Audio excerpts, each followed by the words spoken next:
The ADA, adopted in 1990, was really supposed to transform the world.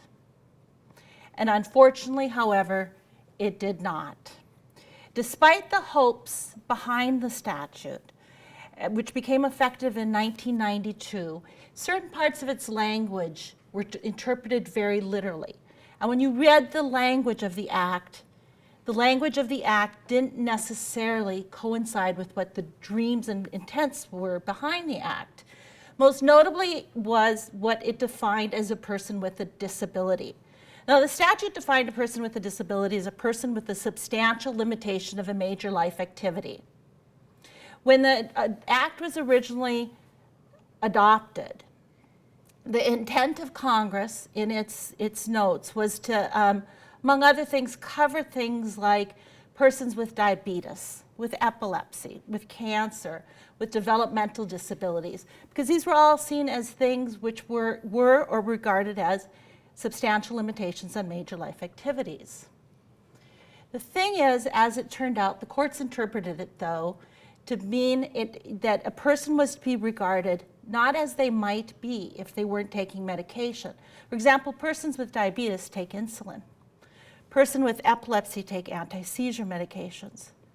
Persons with developmental disabilities or other disabilities will work with a job coach or will have other sort of rehabilitative and assistive devices and will work and act somewhat free of the limitations. However, the court said, well, then we have to look at people who are in that mitigated state.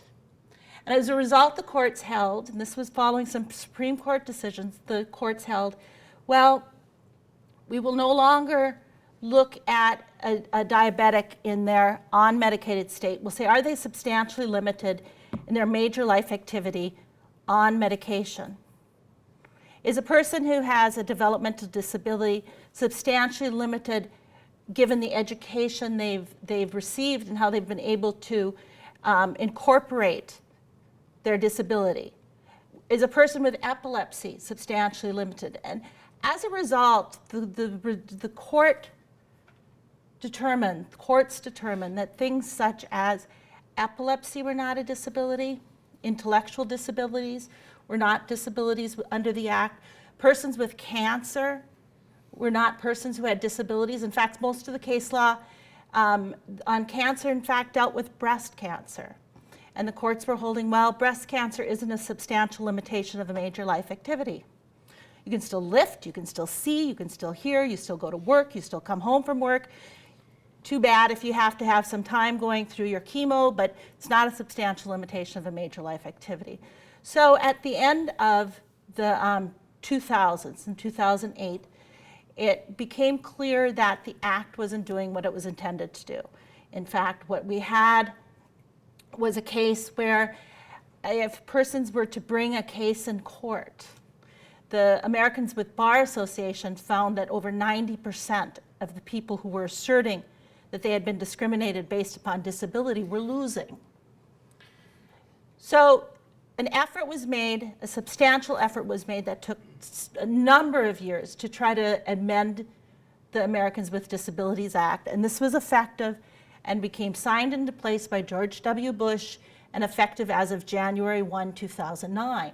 Now the Act is much broader, and we are in fact, I think, looking at the day where there's the hopes that underlay the original ADA. Among other things, when a person has a disability, they're to be looked at in their unmitigated state. They're to be looked at without assistive devices.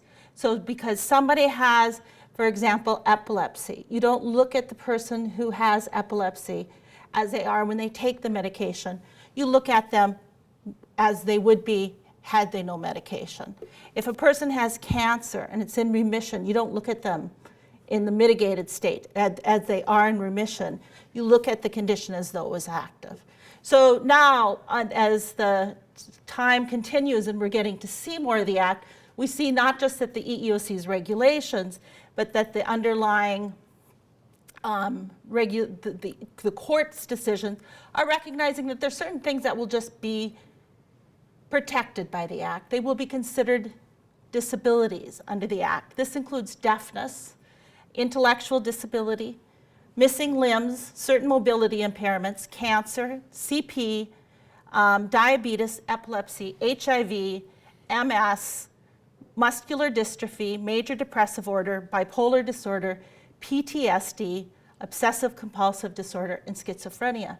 And now this is very important to have us recognize that these are in fact disabilities under the Act, because the Act imposes a requirement that an employer provide reasonable accommodations to individuals with disabilities and to allow persons who can do the job to do the job if they need reasonable accommodation, unless it imposes an undue hardship.